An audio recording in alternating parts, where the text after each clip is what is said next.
Hello, this is Uncle Jim. Happy New Year's Eve.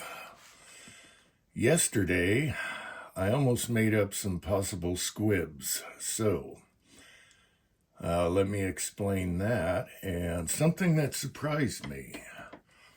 Anyway, I was throwing some powder charges in a tray with the Brass Smith powder measure, and I had 42 brass left before I have to retumble. So I threw them on the tray, and then I decided halfway through that I was going to change and do two different powder charges. And what threw me off were those two rounds that were in the middle of the tray because it holds 50.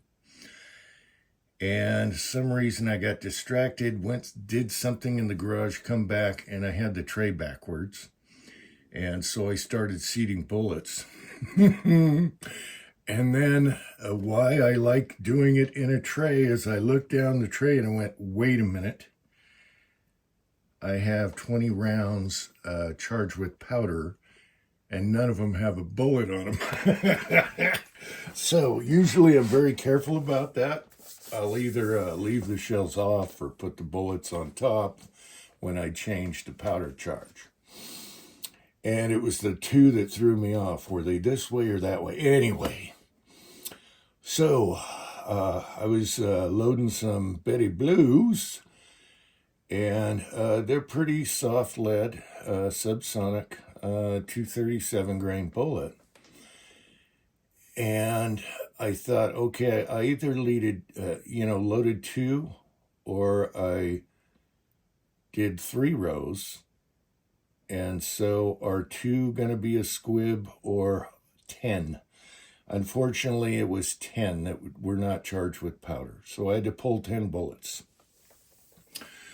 So I got out the RCBS bullet puller, the cullet puller. And if you guys are looking for these are the way to go over the Hornady, in my opinion. They're way better built. The handle won't snap on you, and the cullets don't break, and you can just tell if you compare them. And the reason I got this is I used to get a lot of people would bring ammo they didn't want, or somebody's reloads, or surplus stuff. And I figured, yeah, I could save the bullets and the brass, or just pull them, dump them, reload them. I got a lot of 223 that way, 06. All that stuff. So these will come in a kit, but they don't come with the cullets you want usually. So just buy the die and then buy the cullets separately of what you want. Okay, so this is 30 cal here. And I'm going to pull some factory rejects here. Factory, what do you call it? Don't shoot. Here. Still got this many to do. All right. This is factory recall bullets. And I'll show you some things why I'm not even going to save the brass or bother getting to the primers, because it's so bad. This is when 300 Blackout came out as semi-spec. And I shot a couple of them and I went, whoa, something ain't right here. And some of the primers were fine, others were flattening, but I could tell something was wrong. And it looks like a Hornady 125 grain bullet. And we'll get inside that and I'll show you. In the corner, I'll show you pulling the Betty Blues. Now, this is what surprised me. These are for jacketed bullets, okay? Lead bullets are too slippery. They'll deform, all that stuff, especially pistol. You're going to have a hard time saving the bullet. So you're better off just, taking like the prairie dog here and just pulling them and chucking, re-melt your bullets, all right? But this is really handy for jacketed who knows what ammo, and you can save the bullets and components and everything. So that's why I got this. Now, what surprised me was the Betty Blues were not deforming as long as I was careful, and I'll show you in the corner here. As long as I was careful, it's such a long bullet, and it was only grabbing where it doesn't touch the bore anyway, okay?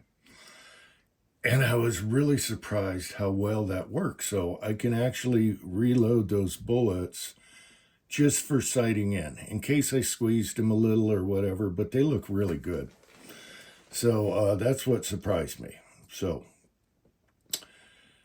here, okay, if you don't have one of these, I would get this one, okay? It's just way better. You want to tighten it down. There's no setting for it. Just the amount of throw you want. And then what you do is you put your finger on the collet until you can feel it. Try to get tight here. Maybe I should go... Actually, let me reset this. I'm gonna go back here. I wanna have my throw right. If you're right or left-handed, I think right about here would be good. Okay, let's do that. And it's all, these are more touchy-feely. What?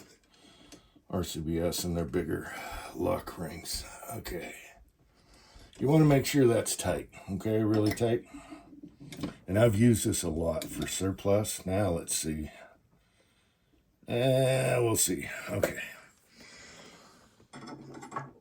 So... where was I? I was surprised I could save the bullets because these are not for lead bullets. They're too slippery. They'll get damaged, especially pistol bullets. Crazy. You might as well just use the Prairie Dog, remelt them. Okay, so the problem with these, and I still can't figure out why they were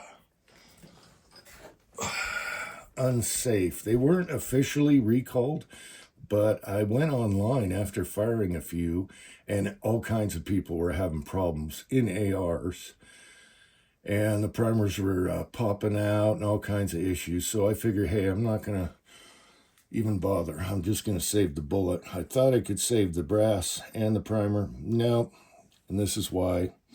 Here it is in the gauge, and it's below the minimum. So... it wasn't sized properly. That's one. Number two, it looks like it was... Well, I'll pull one and show you here. Okay. So let's see if we got this about right. Okay, so this, when you have it right... I don't have the handle right. It should be right here. It'll... touch the brass, so it's not going to squeeze the brass, and just go to the base of the bullet there, and then you give it just a little tweak and pull it out. Okay, super easy. Right now I want my handle right here, but we're on YouTube. All right, so the other thing is, it looks like the powder is being crunched a little bit, but the other thing is, it's like crispy in there. I mean, this powder, I tried to clean a few of these out, and it's a nightmare. You just have to dig at it, and you can't get it. It's all crispy and solid in there, which is really weird, and I'm not sure what powder this is. So there's that. I'm not even going to bother trying to save anything but the bullet. So, burn barrel it goes. All right, so on these, then you release it, and it... Why isn't that coming out? Because we're on YouTube? Don't do that. Okay. But you do not harm the bullet at all. It's pristine. It's just like buying brand new bullets. But what was really interesting was when I was doing the Betty... Now I got to reset this here.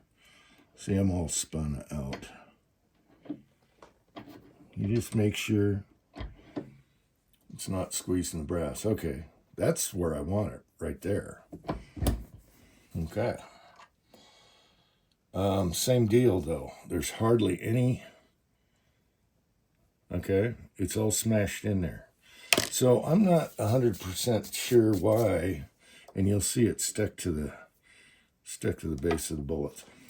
Why this ammo was done wrong. Why isn't this falling out? This should fall right out. These should fall right out.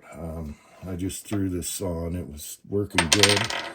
It's working good with Betty Blues, but I thought I would post this in there. Anyway, this is all touchy-feely, how much squeeze you give it. Most of you guys know this. Fall out. Why isn't it falling out? These should just drop in your hand. But yeah, see, there's powder stuck. It's just weird. So, that's what happened yesterday. And I had to pull 10 Betty Blues. But luckily, I caught it looking at the tray and like, wait a minute, this is wrong.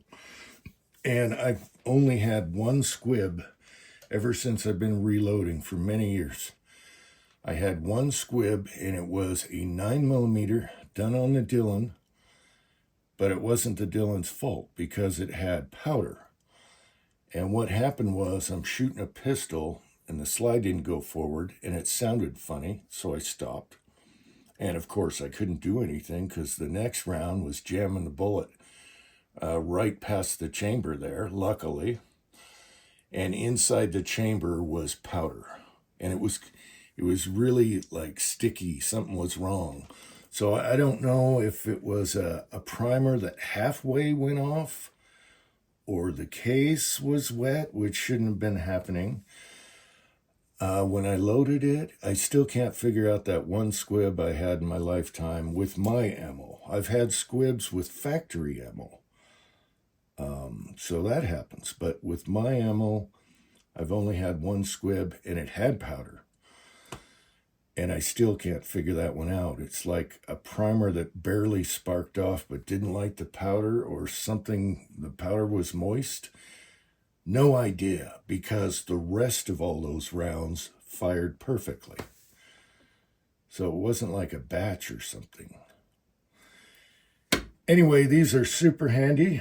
Yeah, they cost a little bit of money. Pick out your own cullets. Don't get the kit because you won't get what you want.